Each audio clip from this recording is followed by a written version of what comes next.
video blog at i-upload sa internet. Dito pwede kang makilala at ma-discover worldwide.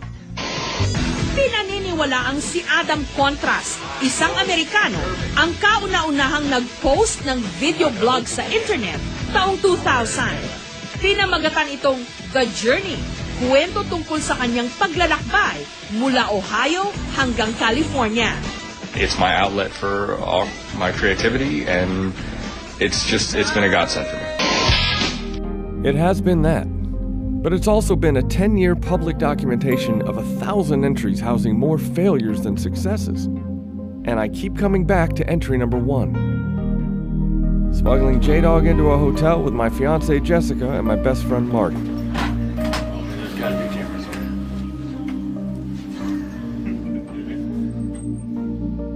None of them are part of the journey 10 years later.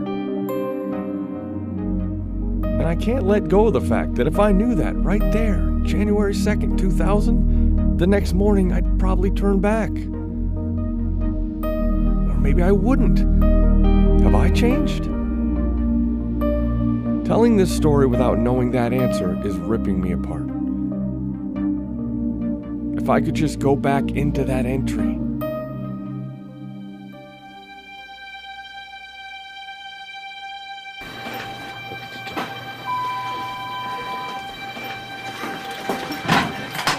Gotta be cameras here. And stop myself as I was lugging my monitor up to our hotel room to upload the video. Have him meet me in another room later, making sure he uploads the video, where I had a big screen and could tell him the whole story. Then I'd know. Then I'd know if I made the right choices, or if I'm just rationalizing my failures. It's the only way I can do this. You all right? All right, take a seat. What I'm gonna tell you is gonna kind of freak you out a little bit. It's gonna seem impossible, and then you're gonna have all these crazy time-space continuum questions. And what you need to do is just suspend all that and just kind of roll with it. All right? This will all work out fine. Please, everybody, just let it roll.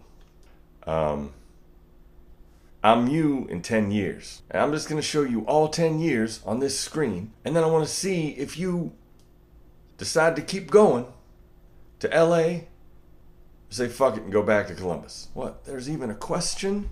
That's what I want to find out. I just want to see. I just kind of need this. Are you cool? As I'll ever be. And I don't mean to harp on this again, but you uploaded that footage, right, of you taking J-Dog into the elevator? Yes. Why is that such a big deal? It's just a very important... I might as well tell you. It's the very first... That's the very first video blog. What's a video blog? In the future, video on the internet starts to become very normal, and people start documenting their lives with little online videos. And you ended up being the very first to do it. And we're still doing it today, and wow, so like I'm famous for that. Oh, no, yeah. Remember how you asked me what a video blog is? They still kind of do that in 2010. So, you're not like a Wright brother or anything, but hey, you're the first, right? Oh, so that means I'm a huge failure. Let's just watch. Let's see what comes on. Okay, brother. What is that? Oh, it's a computer. It's just a touchscreen computer. That's a computer? I know, right? Right. Oh, dude, there's this app. You gotta see this. Adam.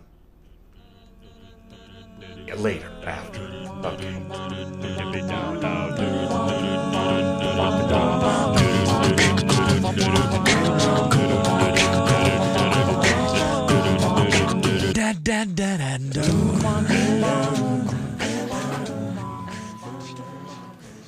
And so it starts.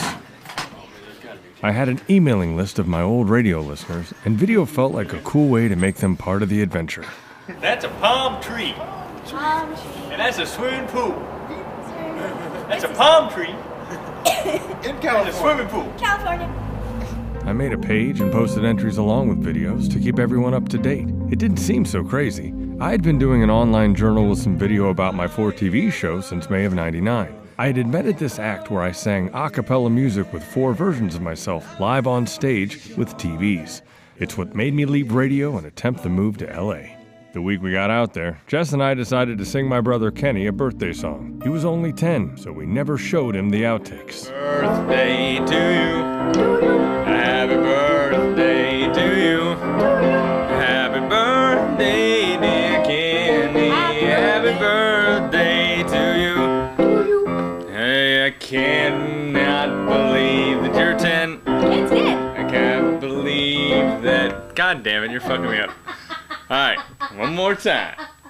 Happy birthday. The first few months were pretty eventful. Booked some 4TV shows. My goatee grew back, but my cap fell out. Now that is a nice truck you got right there. But kissing cousins ain't illegal. Oh, the twister was so loud. Hey sis, you up? 12. She said she was 16. Soon, however, money was so tight, Jess and I were a couple weeks from coming back.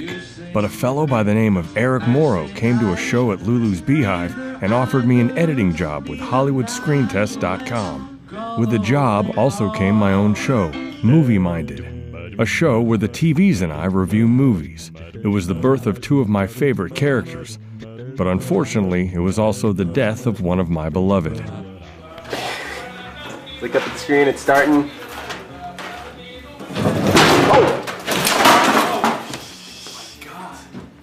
Top left died, but bottom left kept going. We used prop TVs after that. Life was rolling.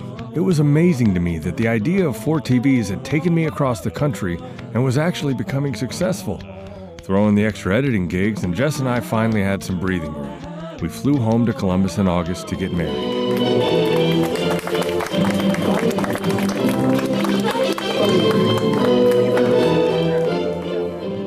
We came back to the .com bust and the end of everything. Say goodbye to Hollywood. Say goodbye, my baby. My show, my editing gigs, everything in the works disappeared. I was back to square Say one. goodbye, my baby. How's that for a honeymoon? The time off, however, allowed me to do a PA gig that led to the coolest video of the year. Hi. I'm Adam's friend Dave Foley on the set of The Tick. And I just want to let you all know back home Adam's doing just fine. Stop your worrying and fussing. Stop your endless calling. Stop the letter writing campaign. Stop. Really. It's a question of your own dignity at this point. As 2000 rolled into 2001, I continued to play gigs, but no one was listening. Looking to help, a friend invited his producer Charlotte to a show, and she loved it. She offered to be my manager and told me to focus on a one-man show to perform in a theater, as opposed to being booked like a band. That way I could actually develop characters, knowing I'd have a captive audience. That direction changed everything, and gave me all the motivation I needed to shed a shit ton of weight. All new, all improved, it's Adam 2001. Now 25% off with biceps and triceps. He slices and he even dices. That's right, Adam is a well-oiled machine that eats fruit and even drinks water. You can say goodbye to the sugary pop of yesteryear and no creamy goodness. He can be angry, he can be happy. He's Adam 2001. Some restrictions apply. Price effective Monday through Friday. Limit 1 per customer. We accept competitor coupons for the Adam 2001. And with that, the Trinitrons were born. Well, that and some knockdown drag-out fights with Charlotte over creative direction of the script, but at least the characters were mine. Starting with Gary Simmons, the wannabe gangster. It was the right. Bitch, you got some nerve turning my box on again. I ain't got shit else to say to your punk ass. Oh, shit. The beloved beach bum, Dewey Anderson. Ta-da, leader dude. My smart-ass brother, Cameron Kontras. What are you doing? Man, if I were you, I would you're not me, are you? Yeah, keep telling yourself that. And finally, Spencer Highbanks. Who loves you, Spence? Adam does. When will I come to? I was just. See my hair? Okay, I'm ready now. The look on your face, dude, is like... Crowds reacted so loudly, half the lines were missed. Charlotte said if this doesn't win Best in Show at the Aspen Comedy Festival, she'd eat her hat. It was an absolute whirlwind. I know that we're meant to be, yeah. I so need your cock. And then I booked a show at the Comedy Store, and it was the night of my life. Audiences from the other two rooms poured in because the laughter was so loud. I was told by the woman running the show that I would play the main stage from that point on. The most legendary comedy club in the world. Eddie Griffin even mentioned me in his act later on. I was making it before my eyes. And even though she didn't book it, Charlotte was able to get some industry folks there, and the buzz from that show got my tape watched by the Aspen judges. All that was left was a phone call to see if I made it. Hello? Hey. Hi. And suddenly, my little video blog of the road to success became a public document of my road to failure. Charlotte began blaming me for where she had clearly brought us, and all I could do was sing. We both think that we're right. Here's my point. I followed you, created this in me, 'cause I followed you to where there's nothing here to share.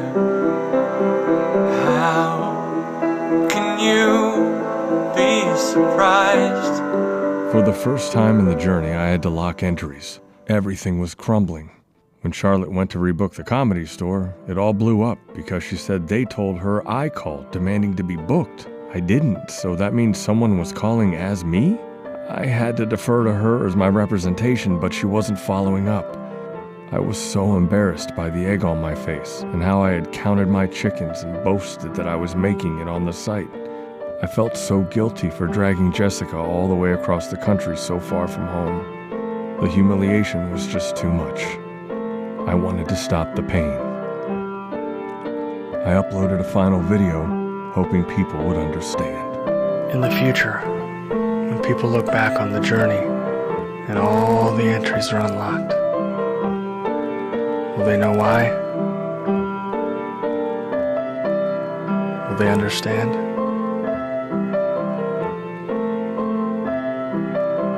Will they think I was wrong? Then at my lowest point, it occurred to me, if I'm losing it all anyway, I can call Duncan at the Comedy Store and see if he really said that, or if Charlotte was just making excuses. Do you remember the conversation you had with my manager a couple months ago? Yes, 4TV's guy. Okay, she told me something a couple months ago that you said that I took on face value then, but now I'm starting to wonder about, and I just wondered if you could clear this up if you had said that I had called you 2 times personally asking about being booked. Okay, because it's caused so much trouble in my life, just that one tiny thing. And that is the moment I saved my own life. I fired Charlotte and regained control. I started to look at my life as a much longer story, and the bad times were just a month chapter page. And as those pages turned, I got stronger.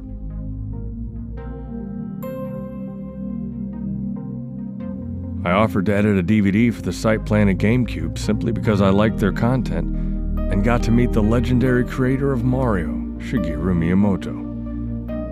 I went back to Columbus to show my family the Trinitrons. I even got to be an extra in a C. Thomas Howell film simply because I had a suit and could be there in 10 minutes. And then, of course, there were the Buckeyes. We won the national championship! Oh my God, damn it! Oh my God! Woo!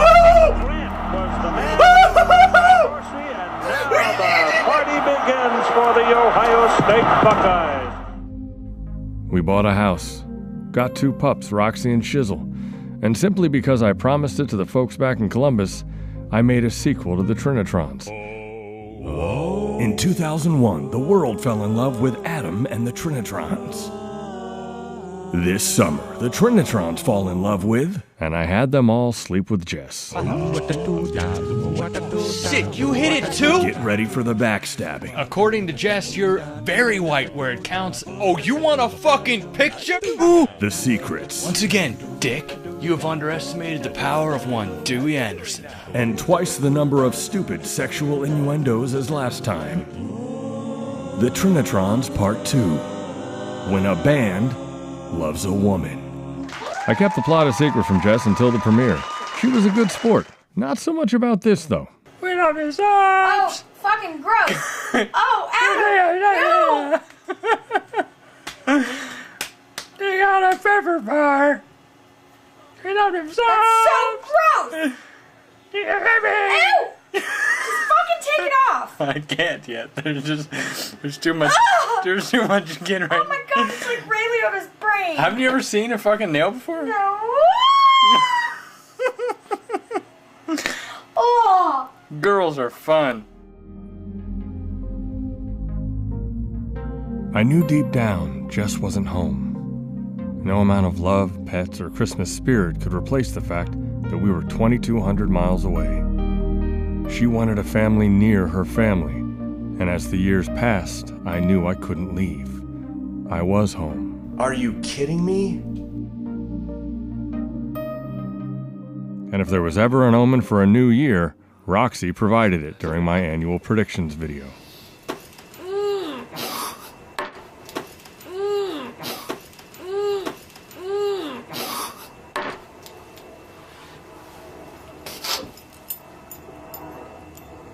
Oh, shit! That was a good shot, dog! Fucking shit! Oh, you're a sweet puppy. Oh, Jesus Christ, man. You smacked me. The year started promising enough. I decided to infiltrate the Ryan Seacrest show to get the website on TV. It worked, though I did nail it over someone else's sign. See, right there behind Rob's shoulder. All was fine until I wrote an entry about it and Fox gave me a cease and desist order for using stills from the show. I built that big ass sign, got 40 seconds of it time, and all I did was tell the tale, and that's why I'm not gonna bail. So bring all your lawyers and that voodoo that they do. Just be sure to bring the television cameras with you too. Might as well cuff my ass and drag me to jail, 'cause Fox, I'm not gonna bail. A few weeks later, Jess had a pregnancy scare and the home issue could no longer be avoided. The thought of resenting her or my child for making me go back, I couldn't let it happen. Before you go, you need to show that after 10 years, you know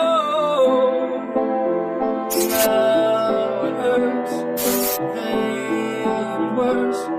I promise you'll let go, and then you'll understand.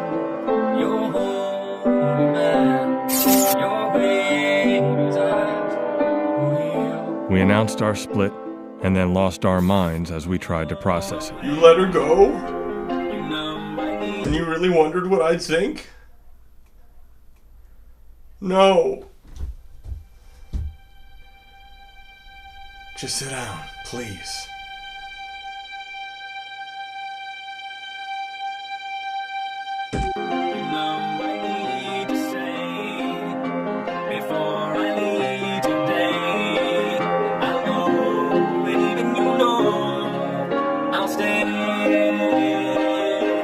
I sped up the songs because I felt unhinged for choosing this. Where are you?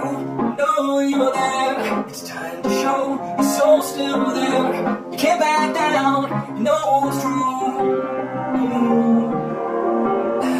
Where are you? Man, we know the control that's all through. It's still in you. But are you there? I can't go back. I'm coming with you. Can't follow my dreams, can't live without you. I have a baby, but only right here. Next week I'll go back and not come back here. I know you love me, now do it my way. If not, you'll lose me, but that was yesterday.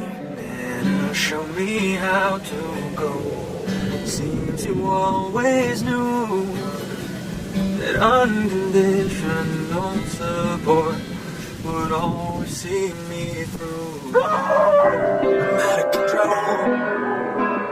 I'm out of my mind. I'm watching you go and feeling just fine. I'm out of control. I'm out of my ever fucking mind. Jess left on December 22nd, 2004. God, it's hard to even sit inside this space. It didn't matter that it was the right decision.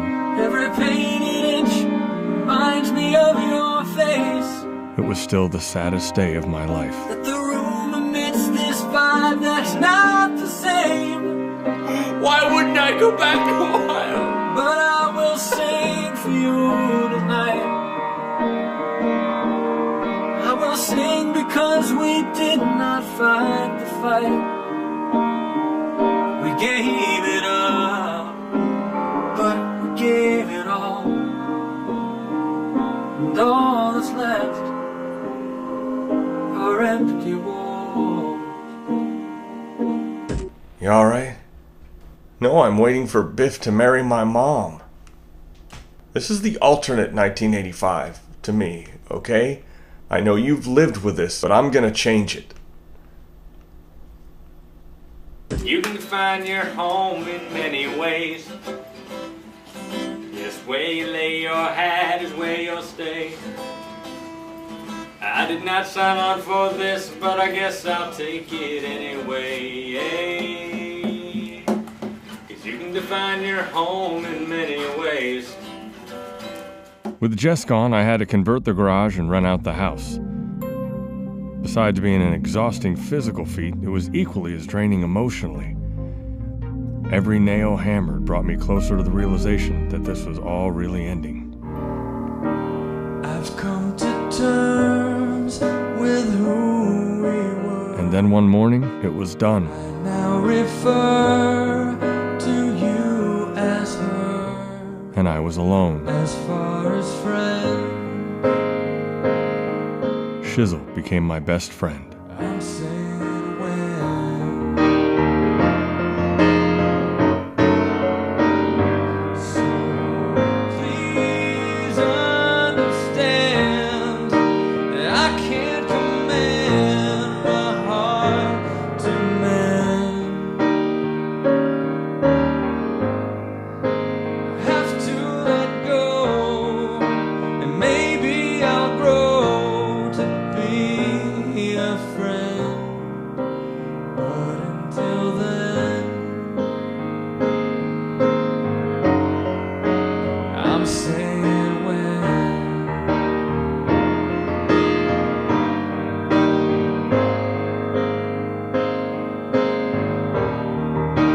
There's so much anger deep in me.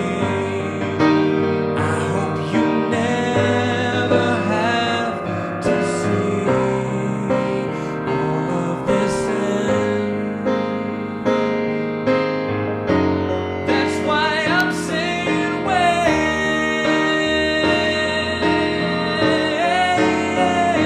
So please understand that I won't demand my heart to mend. I've got to let go, and maybe you'll grow to be a friend. But until then, I'm saying when.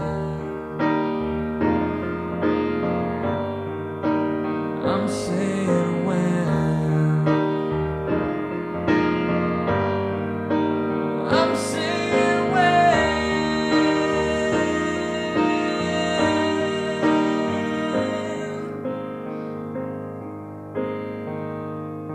At the same time I moved everything in, I got my first few checks from a new loan officer gig. That explains the grand piano and why I no longer needed to rent out the house. So I went to Japan.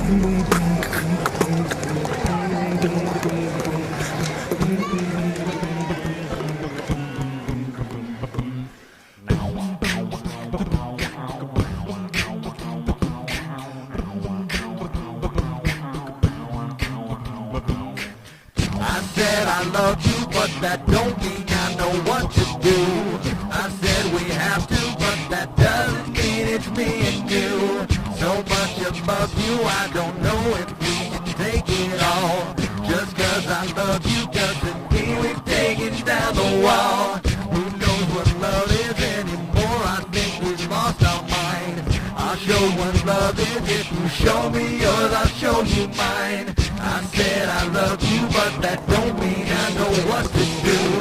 I said we have to, but that doesn't mean it's me and you. You want this? What? What are you trying to bite me for? Come here, Dick. I found my soul in Kyoto and found an outrage when I got home. I keep hearing that it's coming. This is coming, that is coming. And my answer to that today is BS. Where is the beef? Because there is no beef in this city. There's no beef anywhere in southeast Louisiana. And these goddamn ships that are coming, I don't see them. Excuse my French, everybody in America, but I am pissed. You're leaderless, hopeless, no one will find you. Scream all you can, wave your hands, we'll way back and chide you. We'll watch you cry, watch you die, we're more inclined to wait.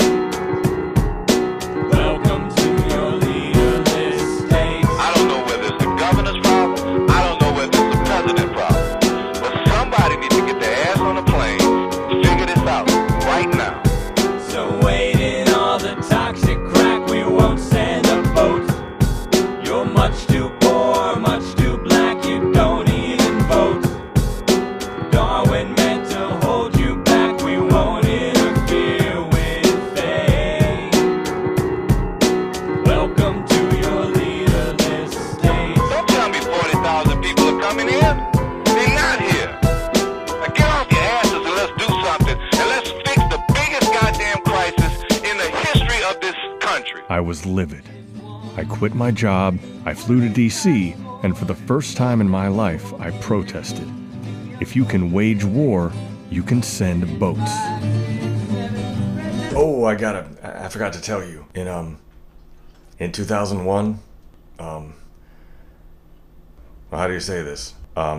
These Al-Qaeda terrorists, led by Osama bin Laden, they hijacked 2 airplanes, and a bunch actually, and they ran them into the World Trade Center, killed 3,000 people. So we went to war with Afghanistan to take out Al-Qaeda, and then a year or so after that, we went to war with Iraq. Oh wow, Iraq was part of the terrorists? Not really, they were, this guy named Bush,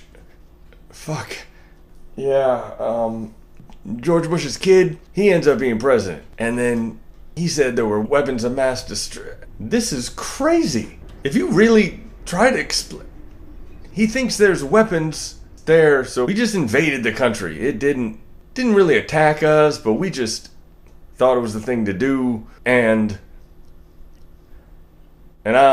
we get pissed. We're pissed about it. We're like, damn, that's, me and you are, I mean, half the country is too, but fuck. So then that's why I'm angry. We're like, get angry because we're just going to war.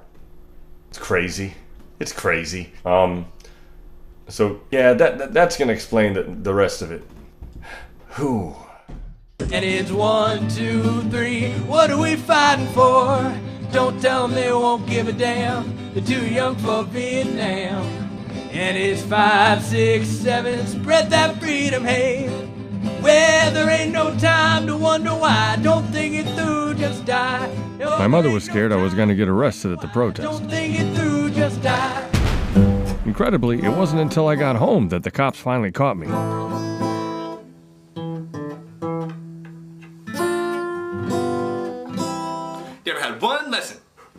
Oh, camera cop, you know I stopped.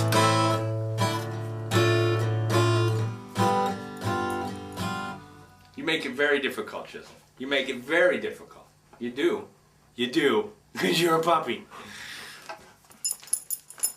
Oh, camera cop, you know I stopped. I may have rolled a bit, but I was turning right, no cars inside. This is a bunch of shit. $400, fucking hell. Camera cop, go burn in hell. Oh, camera cop, oh, camera cop, take a picture of this. Another year without a break, and everything I had sacrificed really started to hit me. Everybody said, gotta move ahead. They can't really know what it's like to fight it every day, to be so far away. My future's just as dark as my night. How much more? How much more? How much more? The craziness even seeped into Kenny's birthday song, which I sang backwards. Happy birthday to you. Happy birthday to you. Happy birthday to you. Happy birthday to you. Happy birthday. Ain't thirty by. We're scared thirty by. I ain't scared the earth thirty by. We're scared thirty by. We're scared thirty by. Then, on an airplane with a cold, I thought up 2 bits that changed the course of my life forever. Oh man, you got an extra napkin from Subway? 9. Well, may I have one of them? No. No. Why can't I have one of your napkins? No, I meant no. I know what you meant. What do you need 10 napkins for? 9. Oh, I'm sorry. 9. No, in German. Wait, so you don't have any napkins? No! Why didn't you tell me that? Speaking German. Oh, hey, look. I have some. I got 9. Well, can I have one of them? No. Now, the significance of that comes up in a moment. But at the same time, I pulled out a barf bag and started writing a political parody song to Barbara Ann. Nothing like writing bomb a bunch of times on an airplane. In the next 2 excruciating months, I animated a cartoon and got my very first death threats from the Middle East. Apparently, satire doesn't translate. Let's bomb around.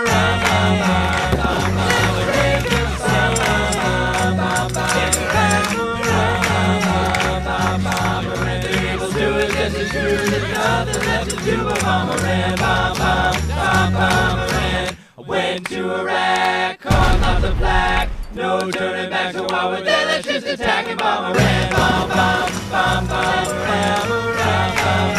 Bomb, bomb, Iran. There is such to me and you, there's nothing left to do but bomb Iran. Bomb, bomb, bomb, bomb, Iran. On Afghanistan, but gave up the Taliban. Hey, at least it's time to stand, and that's enough to make a plan to bomb Iran. Bomb, bomb, bomb, bomb, Iran. Bomb, bomb, bomb, bomb, bomb, Iran. You're a commie if you doubt, and my time is running out of bomb Iran. Bomb, bomb, bomb, bomb, Iran. And holy shit did it get big. I uploaded it to a handful of sites, and within days it was over 1 million hits. The media picked up on it, giving me my first national TV exposure, and internationally, I found it on completely Arabic websites with nothing but the lyrics and my name. Thus, the death threats. A few days later, I got a call from Countdown with Keith Olbermann to do a live on-air interview. Tomorrow. Live in studio. Maybe. She said it might have to bump to Monday. She goes, things change, but she goes, yeah, they'll call you tomorrow. You'd be at 5:45, which is high on the countdown. Then Rush got arrested for drugs and bumped me, and the following week I was old news. They didn't even have me on. But who cared? There was always America's Got Talent. I describe it as the biggest talent search in history. It is a show to find the most talented person or persons in the United States right now. There are no rules attached. You're looking to find a star at the end of this show. Charlotte, of all people, contacted me about this new show.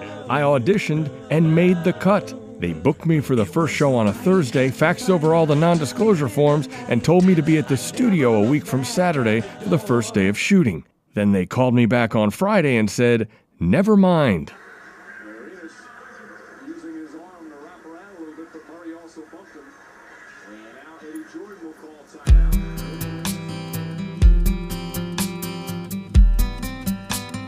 After weeks of trying to get some sort of explanation, I was told, and I quote, they're putting a balance of acts on the show. Whatever the fuck that means. Determined to understand, I got into the first taping of the show and was disgusted at the purposely bad acts they let on for laughs. I bet you can spot me. This business is legalized waterboarding. And the second you think you have a moment to rest, literally the day after my final America's Got Talent entry, it starts again. Seriously, the next day I get a call from CBS telling me the clean version of the Trinitrons, now the Egos, that I uploaded on their site had been selected for their talent competition. I had to listen to the East Coast feed on the phone with my dad.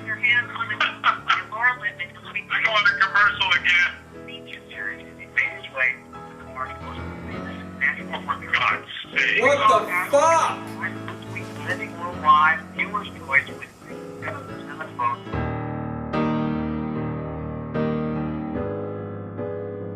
None other than Adam and all four of his egos. Yes!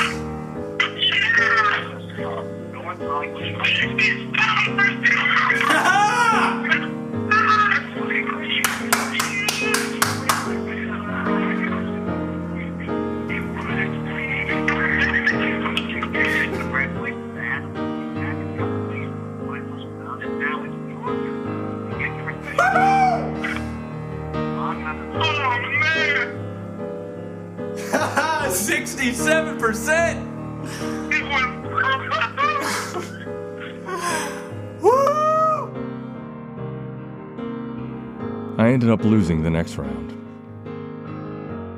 But I got that moment. After all I'd been through, that one moment was all I needed to keep going. At 30, I was at peace with the ups and downs. I liked that I wore my heart on my sleeve, as well as my heartaches. I really did understand that it was all part of the journey. And I was absolutely certain that that phone was going to ring again. And then it did. You ready for this?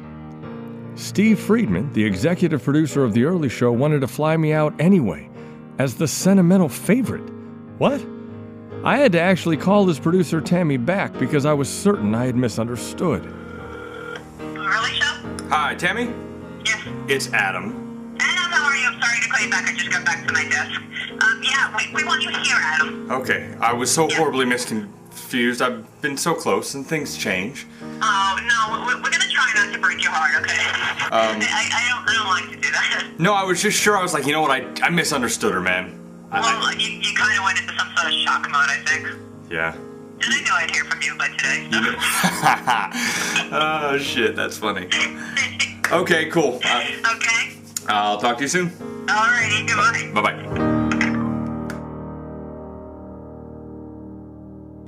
An opportunity of a lifetime, and either way, I knew I'd be all right. Once my happiness depends on me,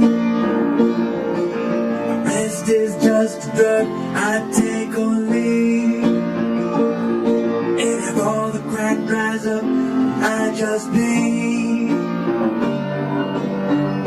I blame the journey guides, cause I'm alright. Yes, I'm alright. Believing who I am, so I'm alright. Yes, I'm alright. Now, I knew they weren't flying me across the country just to announce the winner. They had to have something more in mind. Here from Buford, Georgia to sing I Want to Be is rising star and a great guy, Eric Michael Hopper. No, that was it. That's really all they flew me out for. But I had to keep pushing.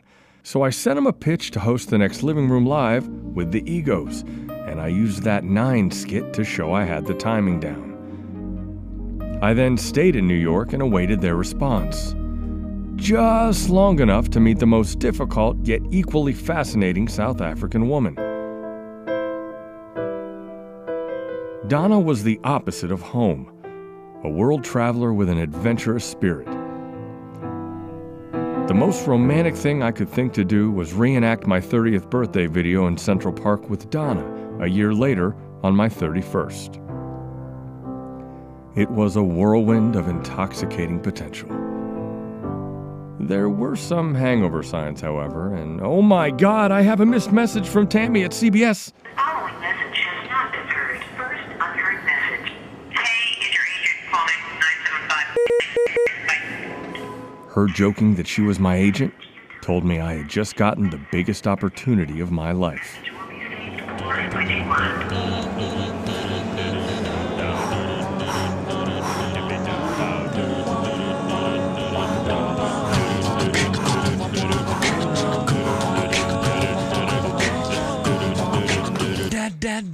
After 6.5 years, I finally got a legitimate break.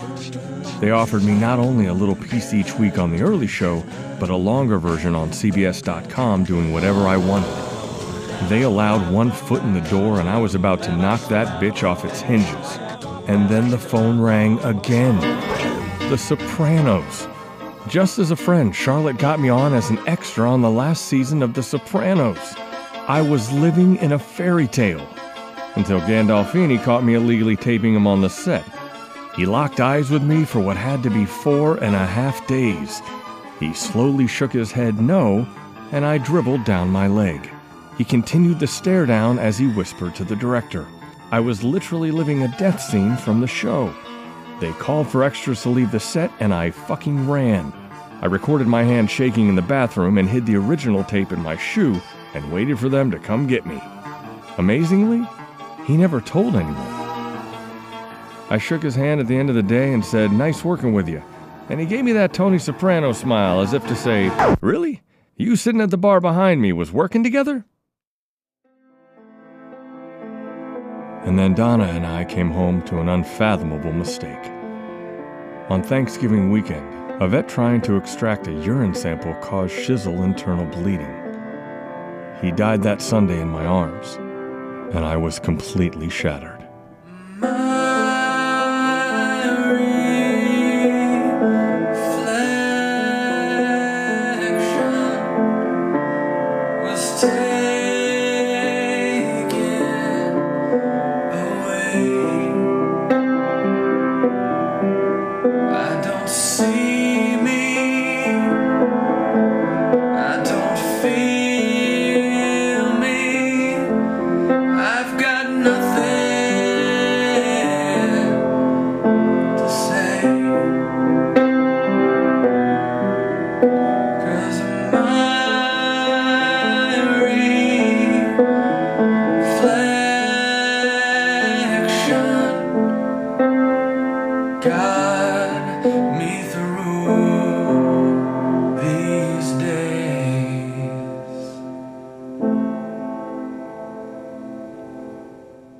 I threw myself into my work.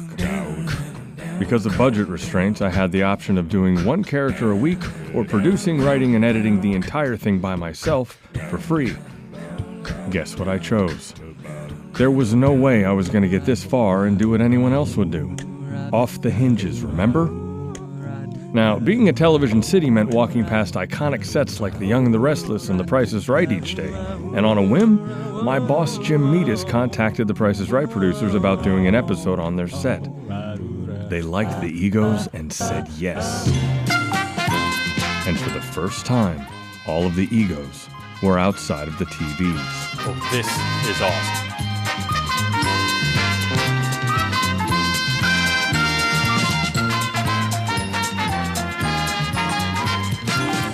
Oh my God, the wheel, dog. Watch this perfect spin, yo. Dude, let's play Showcase Showdown. Oh, all right.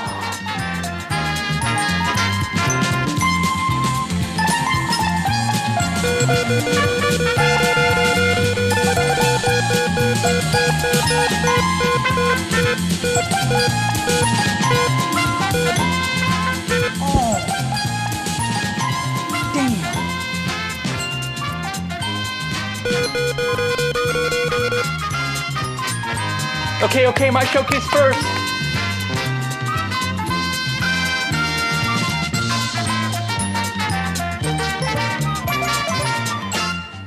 All right, I passed. Second one's always better. What?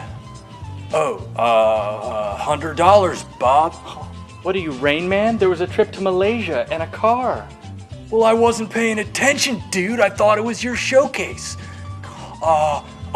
200? Nope, too late. My turn. Hey guys, Adam's coming. Get back here.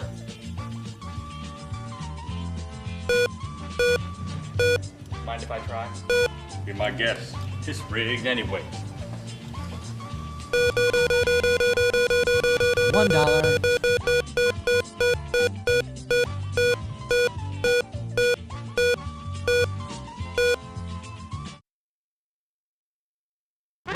Bomb, bomb, bomb.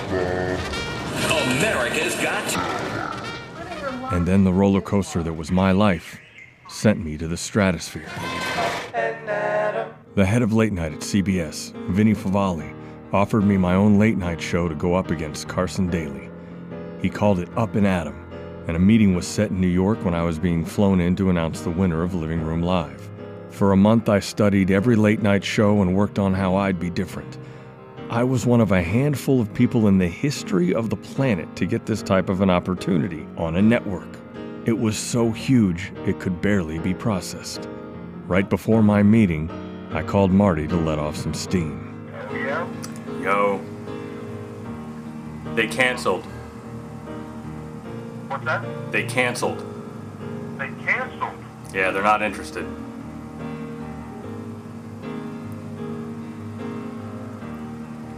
I'm just fucking with you, dog. You're a fucking shit, man. You can't be fucking doing that shit to me, man. My heart can't take it. Woo! I taped that shit, dog. I'll send you that later. Some funny shit, brother. 45 minutes later, I had the meeting with the head of late night, and he really had no authority to have made that offer. It was all a mirage. It was so crushing, there's no video. Only my dad coming out to New York 48 hours later kept me moving. I did my job. I did my interview. But as far as hope, I was saying when. I'm saying when. I'm saying when. I'm saying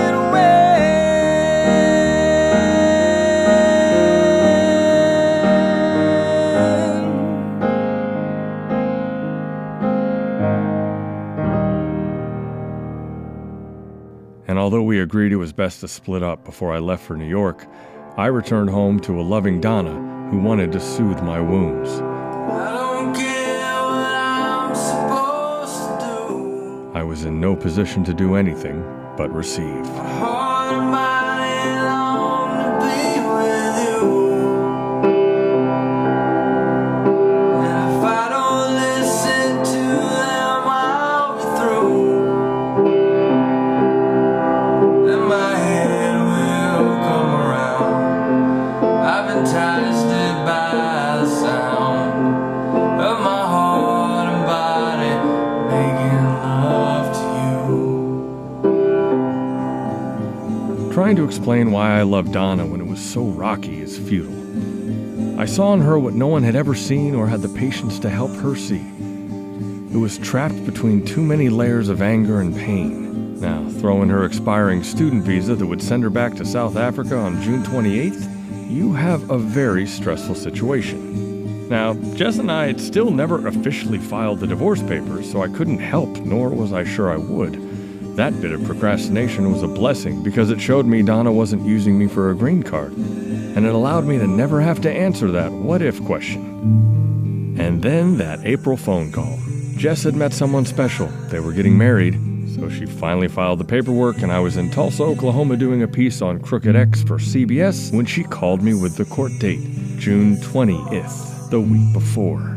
Even though it was 2 months away, I knew what was coming. Because we're going to the courthouse and we're gonna get a disillusion. Going to the courthouse and we're gonna get a disillusion. Gee, I really love you, but we need to get a disillusion. Going to the courthouse today. What did you do? It was the ink from the divorce papers. I'm sorry. Yeah, sorry. All right, stop. Where's your wedding ring? Oh, you just keep. Where's the wedding ring, Adam? You just gotta keep. Are you serious? Yeah, I know. Listen, I've gotten enough shit about this. I don't need it from you. Okay? Can we watch the rest? Listen, watch. We knew it was coming. We knew it was a risk, but love, man. Fuck you. Let her go back and never know if we would have made it? I had to jump. But believe me, we had no illusions about it. If anyone can show just cause why this man and this woman should not be married, let them speak now or forever hold their peace. Actually, things have been kind of rocky. And his track record. Other than you two. Okay, yeah. Well, then I guess it's safe to proceed. You think that was crazy? I had no one else but Charlotte to negotiate my new deal with CBS, and they got so pissed at her, they walked. I know, what was I thinking after what happened in '02, but it's harder than you can imagine to get good representation in Hollywood. I ended up negotiating the deal myself, still paying her 15%, hoping she could turn this exposure into something, and deciding to do the entire new season of The Egos outside of their TVs like The Price is Right. With a 48-hour turnaround each week, this was nearly impossible for one person to pull off. Which is exactly why I did it. I'm saving my loving for a rainy day. I'll chase the clouds away. Oh, I'll make you forget that there was ever pain. And then I'll make you insane. Hey, third time's the charm, huh? Sorry, I forgot to turn it off. Hello? Yo, bro, Spence didn't show up. You seen him? Oh, he's not gonna host with me again, is he? I'm a married man now. Yeah, there's a headline. Do they know you by your first name at the courthouse yet? Do you have your own personal line to get a marriage license? No, Spencer Phobe, I was just seeing if you saw where he was at.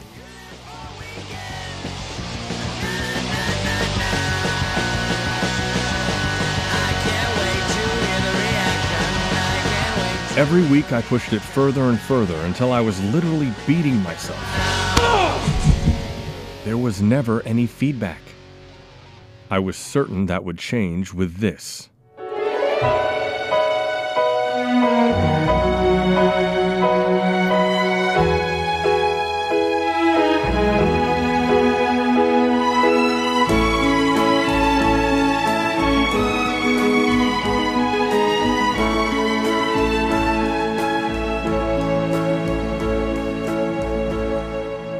Are you crying? I called you all here for a very important reason. Spence, if this is what I think it's about, believe me, we know. We've always known. I'm leaving the group. Well, you lost one time. Gary's lost 22 in a row. Yo. Why you gotta hurt me, Cam? Ooh. I didn't lose, Cameron. I chose to give up my pick last week for a greater cause. And I had my heart ripped out in the process. I tried to help you, bud. But how was I supposed to know he was gonna hurt you? Oh, you couldn't. No one could have known. Okay, what the hell is going on here? When did this become a soap? Oh, this is the Abbott house. Okay, I gotcha. The news in this envelope could change our lives forever. Wait, you mean what I think you mean? Say it ain't so, Cam. I'm sorry, Dewey. I'm afraid it is. I'm pregnant. It's just I'm afraid it is. Back in the TVs. I don't understand, Cameron. And I don't think CBS understood either. I think they really thought 4 guys were in this bit because there was still complete silence. So for the last episode, even though it wasn't really happening, I made a test show. Starring your host, Adam Kontras, and his house band, The Egos, with Cameron Kontras, Spencer Highbanks, Gary Simmons, and Dewey Anderson. And then CBS fired Steve Friedman and brought in a new administration, so my career with their network was finished. Seriously, finished. My entire career erased in the blink of an eye.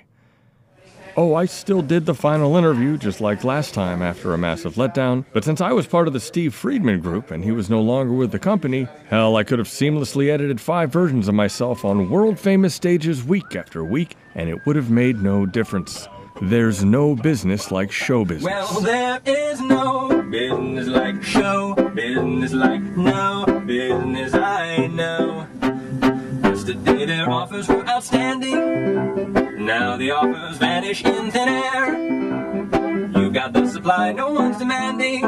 You lost your standing, but you just don't care, 'cause there's no people like show people. Your highs, they bet all your lows.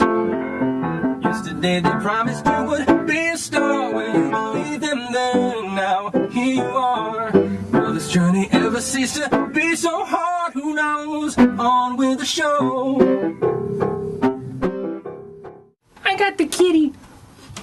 Oh, why don't you cross my path a few more times, you bitch?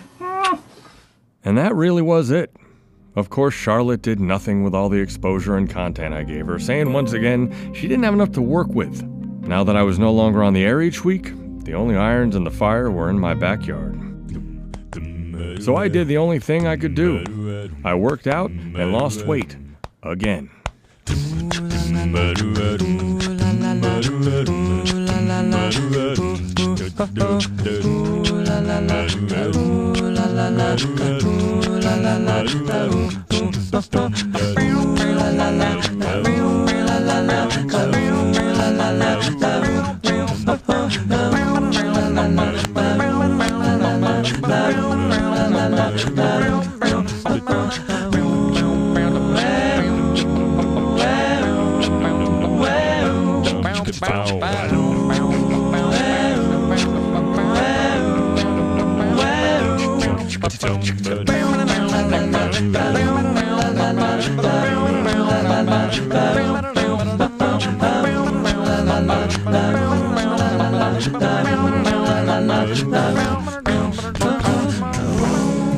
The weight loss inspired my favorite parody song to date. Hey Aunt Jemima, don't you know you drive me crazy? I've been working out for weeks, but girl, right now you'd be so tasty, yes you would.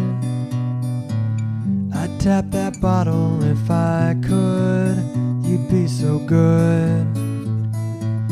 Hey Aunt Jemima, would our kids be called biracial, or would it go far beyond that? 'Cause I'm white and well you maple, who's to say? I'll take white maple any day, we'll find a way. Oh, it's what you do to me. Oh, Every contact I had loved it, but it didn't push my career, even virally. Please welcome the one and only Ringo Starr. I did, however, get to meet Ringo Starr the following week. I'm not saying they're connected, but there are some perks to having friends in high places, even if your career is stalled. I touched a Beatle. He almost fell over. He was like 80 pounds. Amazingly, no contacts got me and Donna on HGTV. Have a listen to newlyweds Adam and Donna Kontras of North Hollywood, California. Just her letter and a popcorn ceiling. Josh was incredibly helpful. He was very patient with me and all my silly little questions. Yeah, what about that? No. What about that? No. Go get some tools. I'll teach you how to use them. Then you're on your own. Fly free, little bird. Guess who decided to fly free after spending a weekend with that guy? Even though nothing happened, her highs and lows were now too extreme to handle. No turning back. It was therapy, or I was finished. I'd give anything to stop your pain, and frankly, dear, I have. The nervous system I've donated to you's all I have. The heart and body, soul and mind is all I have to give. But you swear to all you are that you don't need them. There's no turning back. That incredible woman wrote an entry on the journey, went to therapy, and gave everything. Literally. Within a month, she was suicidal and became comatose by what it brought up. She wouldn't leave the bedroom for days, and I was scared to death. My Yoko is broken, a fracture exposed. Doesn't get better, it grows and grows. Somebody help us, can somebody show which way the light is? She's dying to know. Donna was committed to a hospital for a few days. When she tried to continue therapy, it got worse, and they tried to commit her again. She wanted to run away to a temple, and I helped. Rest easy, Donna. Let it go. Rest easy, Donna. You're my home. You're my home. Best that you leave it. Not so fast. Yes, you'll believe it. All will pass. All will pass.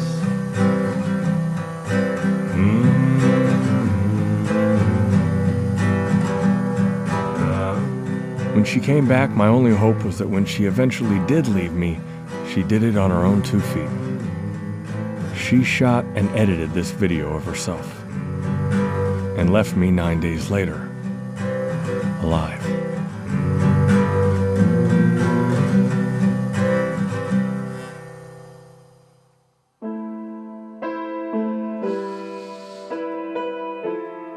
Once the logic of helping her survive faded, it wasn't long before the pain of isolation took over.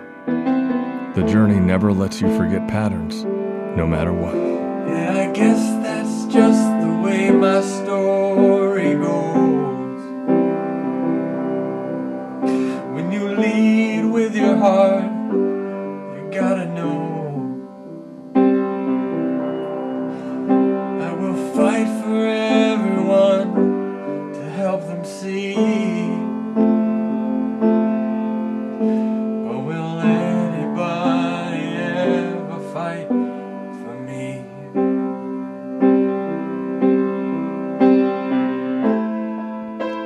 And now even old songs applied again, like one I wrote about Jessica in '05. Hold me, feel me, scold me, reveal me. I need you to love me.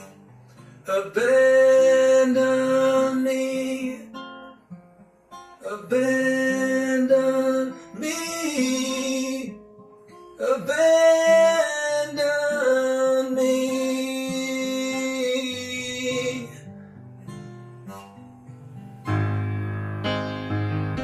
I finally found closure with Donna, and easily my favorite Journey song of the decade. Your independent actions bring you independent lives. Your independent outcome shouldn't come as a surprise. You're running around in circles though we found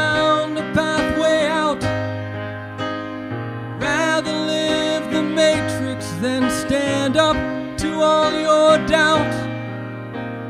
And in the end, I'm all alone for showing you the way. And people see my record, not the strength I showed each day. So surround yourself with men who tell you everything's alright. Disregard their motives for the momentary closeness of the night. Oh, oh, oh, oh.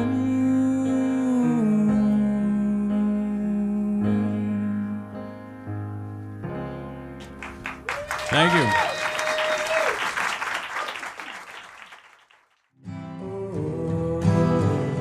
You could say my life was tailor-made for a campaign of hope. My hope was pretty simple. I just wanted to live in a country where a black man named Iraq Hussein Osama could still be president.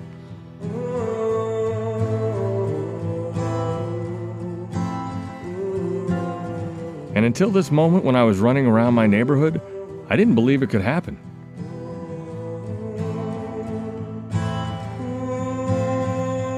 Through a great friend on Facebook, Linda Blake, I was able to get a press pass to the final debate. At no time did it not feel like I was walking inside a living history book. And all of those caught up in the policies and agendas missed the entire point. At the end of the day, we'll all be disappointed by something, so try to enjoy the morning and the afternoon. Enjoy the journey, not the destination. I wonder where I learned that.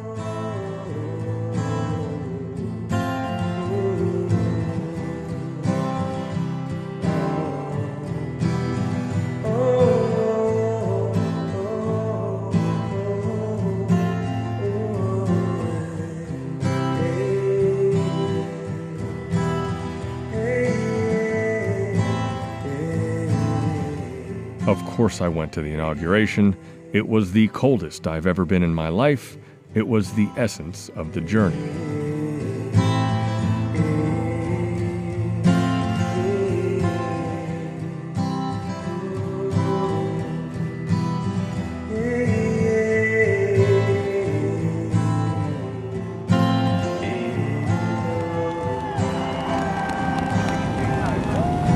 Ladies and gentlemen, welcome to Los Angeles and Los Angeles International Airport.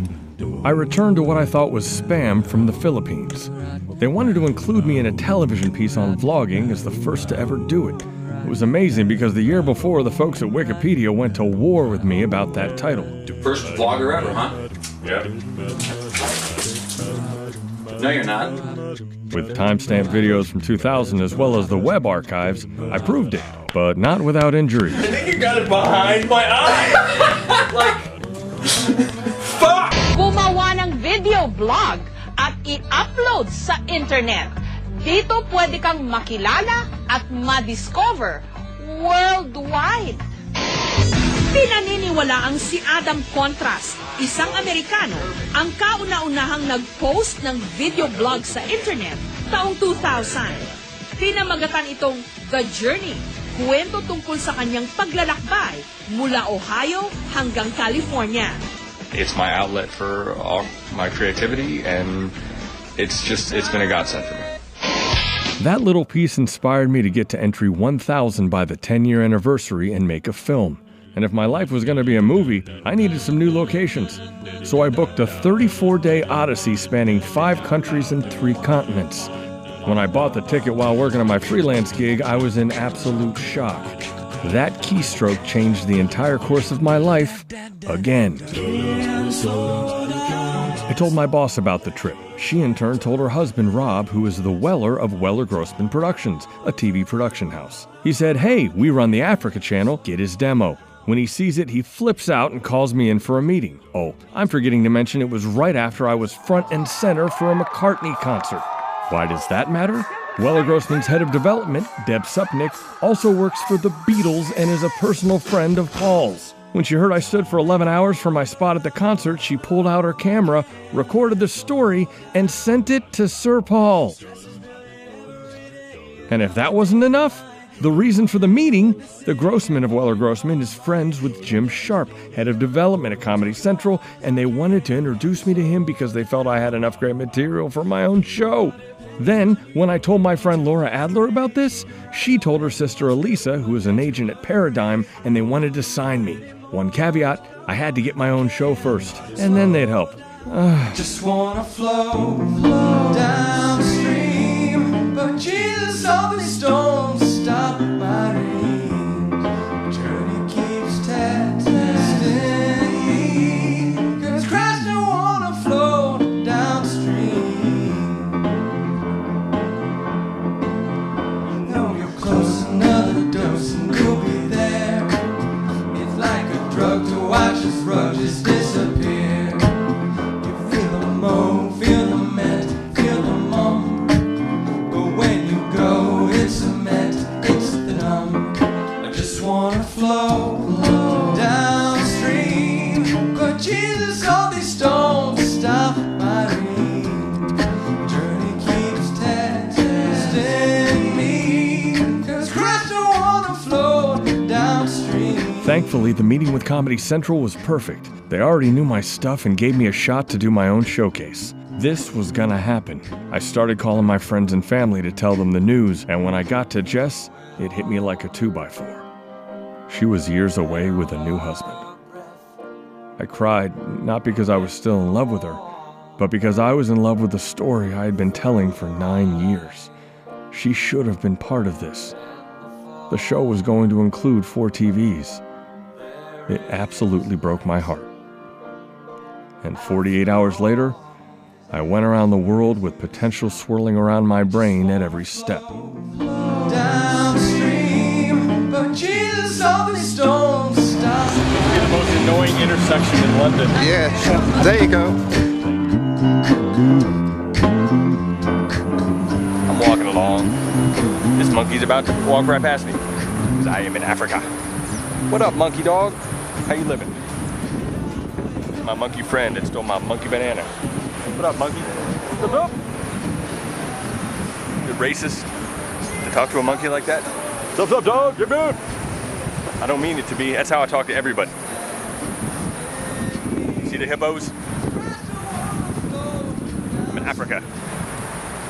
Yeah, I'm just chilling. Yeah, hippos behind me, monkeys. I'm chilling in Africa. That's what I'm doing. Yep, that's what I do. That's how I do it.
Just like today, and on a day just like tonight. And a shade, fast on the line. Just smiled and said okay, in a land better away. But stopped and said I'm gone. Feels like I'm moving on. I'm moving on. Moving on. Moving on.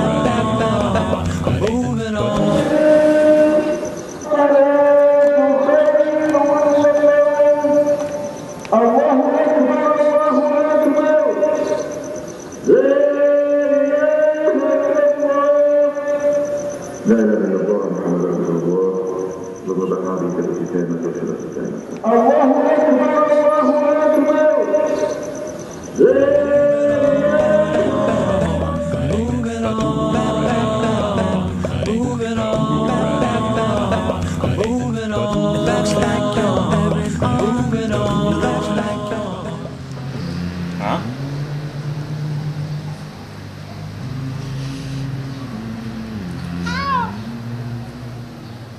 So? I can do another thing.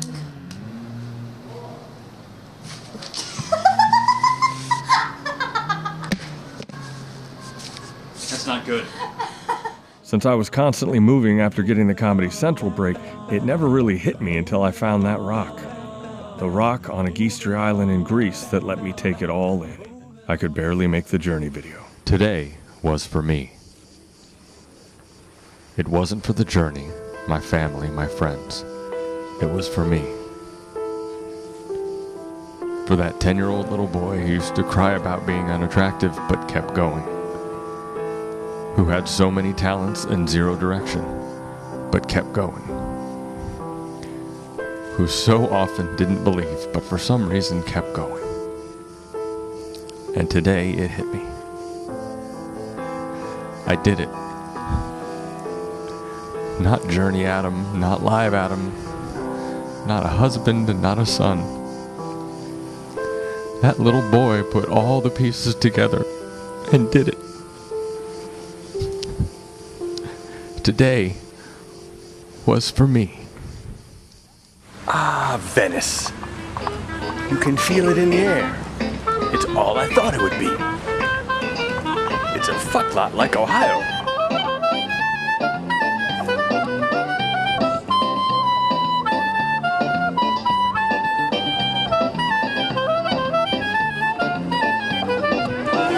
So I step off the subway. I'm like, God damn, there's a lot of nuns in this motherfucker. What's with all these nuns? And then I remembered, oh yeah, the Vatican. It's Rome. It's the Pope.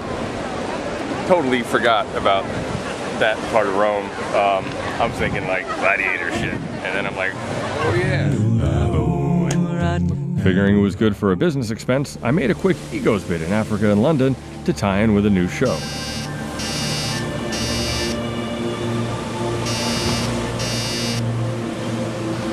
Yes, Cameron?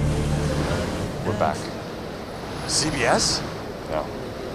Comedy Central. Really? I would not kid about this. Wow. I'm on the next flight. All right, man. See you then.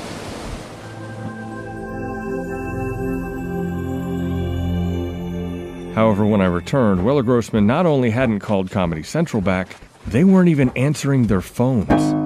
When they finally did, it was to tell me they wanted to own the pilot and have me pay for everything to produce it.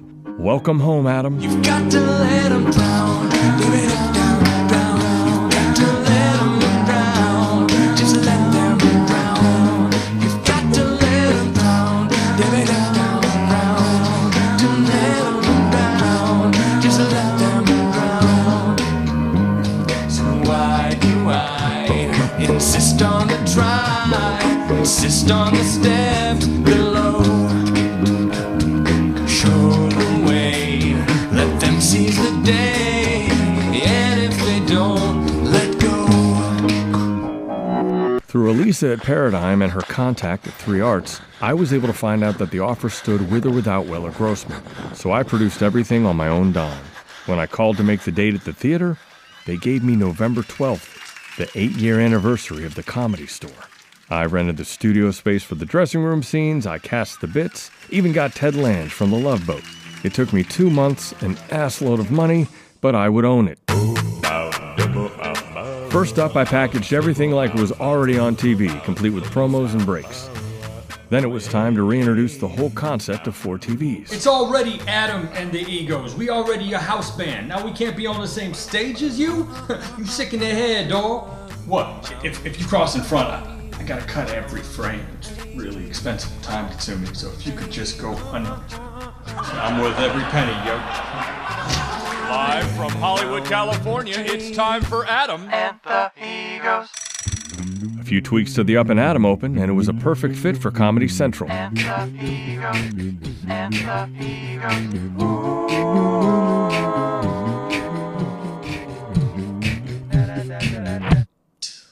Live interaction on stage and then throwing it to the bits. Well, you that guy, though. What guy? Isaac from the Love Boat. Yo! Hey, hold it. I'm not that guy. That's not me. I'm not an actor. Really? Yeah. I seen that show. I hate that fucking show. No, I'm not that guy. You look like that guy. Well, thank you very much. You know, you're pretty hardcore, aren't you? Yeah, I am. No, look at this. Yeah, I can tell. You're a real tough guy. You know it? Well, then you must know Graham. Yeah, Graham. Huh, you want one or two? Ha! Yeah. No, Graham. I know Graham. You look like you know Graham. So listen, we're having a Graham meeting tonight. Why don't you come down?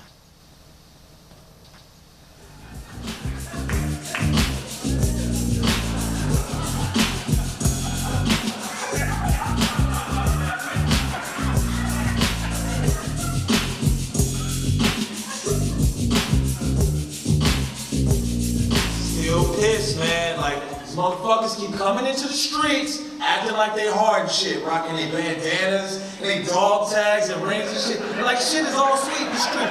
If they want to know what it's like, show them what it's like in the streets. You know what I'm saying? Like, I'm sick of this shit. They come to the hood, and they think they know, and they have no idea. Yeah. Now listen. Being a stoner with the munchies provided a perfect reboot of Hey Aunt Jemima. Hey Aunt Jemima, were you friends with Mrs. Butterworth? Remember how she talked to you, man? That was quite disturbing, don't you think? That probably led those kids to drink or see a shrink. Hey Aunt Jemima, would our kids be called biracial, or would it go far beyond that? 'Cause I'm white and well, you're maple, who's to say? I'll take white maple any day, we'll find a way. To reintroduce Spencer's infatuation with Adam, what better bit than the original Trinitron song where he came out? I want you that way. Jesus, why? And finally, I went as edgy as I could by doing a bit where I went home with a hot birther. Hey,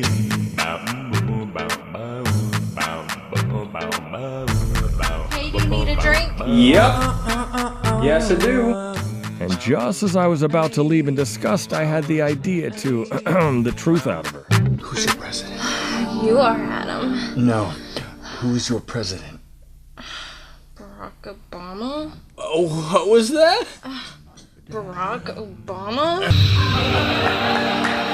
That bit was the most popular of the night. And in the dressing room after, the weight of 10 years finally hit me. Jim loved it. He couldn't stop raving about it. Said, I loved how you did the commercials to show how it's going to be a TV show, and he's great. He's like, call me next week. I mean, it's this is it. This is everything. This is all I could hope for. So I'm sure there will be a million pitfalls, and there's a lot to do, a lot to go wrong yet. But I don't think it's gonna. Fuck! I think I did it. I think I did it.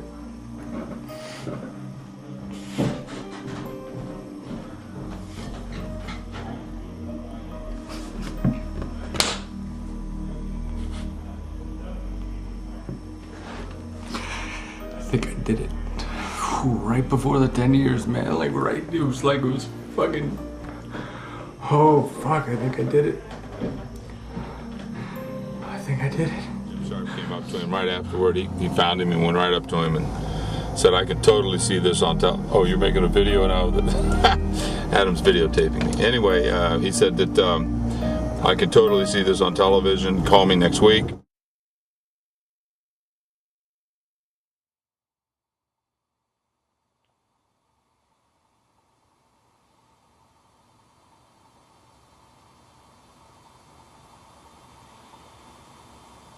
I don't know what you expect to see.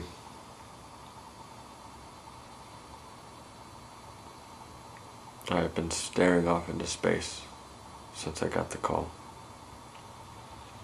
The 98-second call at 3:16 p.m.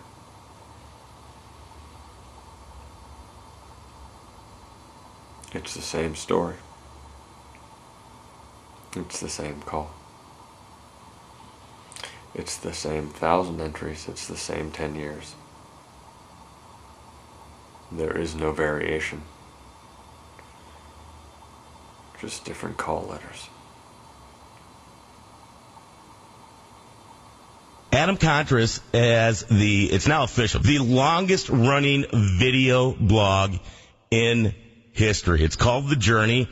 The website address again? theofficialjourney.com. And we'll also get that posted on the personality page.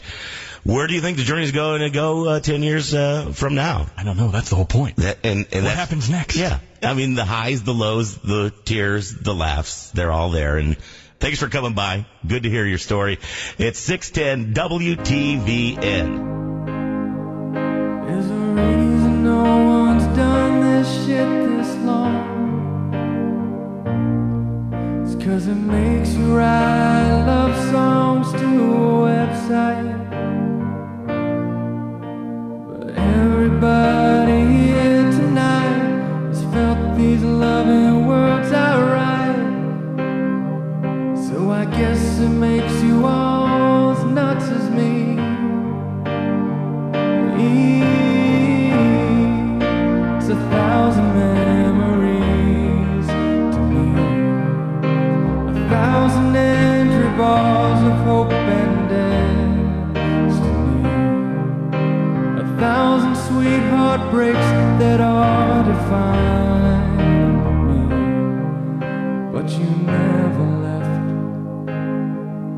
No, you never let me go. That's it? Jesus Christ, man.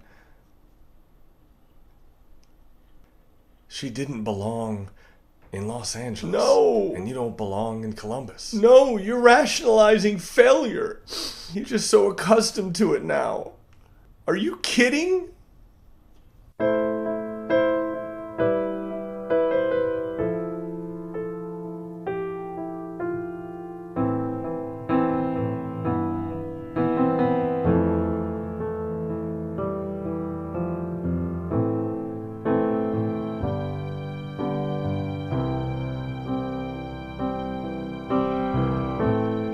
So now it's my turn. I know exactly what I have to do to make sure that future never occurs. Go back to Ohio tomorrow morning. I didn't tell Jessica until I was about to turn right to head back. Wait, Adam, we need to go west. I can't.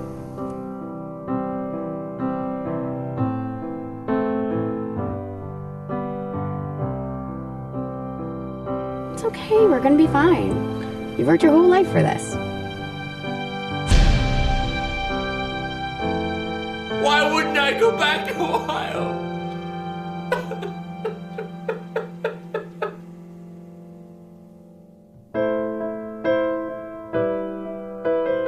I believed her, and I turned left.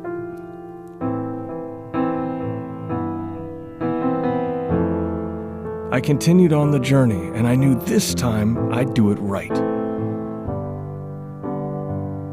And I said the same thing when I met Charlotte. And the closer we got to Aspen, the more certain I was that I had made the right choices to make it work. And it still didn't. And I was just as devastated. As the journey continued, I continued to make the same choices because I was certain they were right. And when it came to me and Jess, as much as we both wanted it not to be so, she didn't belong in Los Angeles, and I no longer belonged in Ohio. Now, had I never gone west, maybe I wouldn't know that. But I had the opportunity to go back, and something in me knew it wasn't the right choice. I literally knew then what I know now, and nothing changed. It's stunning. And so went the rest of the journey. I think the truth is, everyone always follows their heart. That's why we make mistakes. And even if you went back to those mistakes and told yourself the outcome before you made them, you'd still do the exact same thing. You've got to love those mistakes. They've made you, you. And that tendency to wonder what if, it's simply a kink in the human brain that some of us have more than others. You know, like that neurotic asshole who made a movie about it. So find your flaws. Flaunt them to whomever will listen. Have a good laugh, have a good cry, and then let it go. 'Cause in the end, it's all part of the journey.